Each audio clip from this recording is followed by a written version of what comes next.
Sabi ka kay nanay. Sabi ka na ni mama, huwag ka nahingi ng pera sa mga kuya ko. Hindi. Hindi po. Lasa sanla mo na yan eh. Ganun. Wala ka Maawa ka sa na- ate mo. Wala kang, maawa ka naman eh sa ate mo, nagpapakahirap sa ibang bansa. Eh. Tingin ka ako nanay, bukas na lang uli.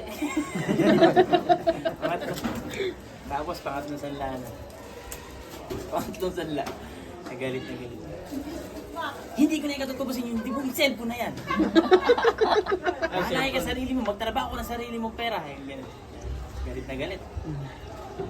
Wala ka talagang awa. Minsan kausap ko yun. Sino ba ako kasama niyo dyan? Hindi yung pal. Sino ang pal? Bibo. Si Bibo Ega, oh, si Ega. Hindi kaya Ega nahiya si Bibo. Lahat Ega ng mga kaidaran niya. May mga masenso na, siya na lang Ega hindi. Yung iba Ega, may mga motor na, may mga trabaho na. Ba't di ka na Ega Bibo mag-bashing? Ay, secret ka. Hindi ako nakakagawa. Eh, nung nasa Australia ka na, ang sabi sa'yo. Ibo, anak. Ibo, anak. Yung bibigyan mo kaya sa akin pera, ibili mo lang Ega ng gold mo. Kami Ega kuha nila maring lot. Nanay, Ega! Nanay! Narinig niya, tawa ng tawa. Yan.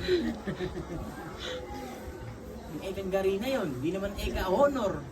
Sumbong na sumbong. Akala ni Ega ay Mga pala kay Gary. akala siguro nagare. Kapag nagsumbong siya, magiging honor siya. Kailan ko gano'n, isa nga ng love sa'yo si kay Bibo. Egang Garina yan. Ang taas Ega ng pangarap.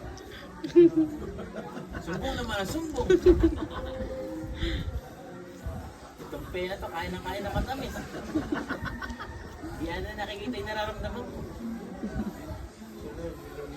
Huwag ka nang bumalik.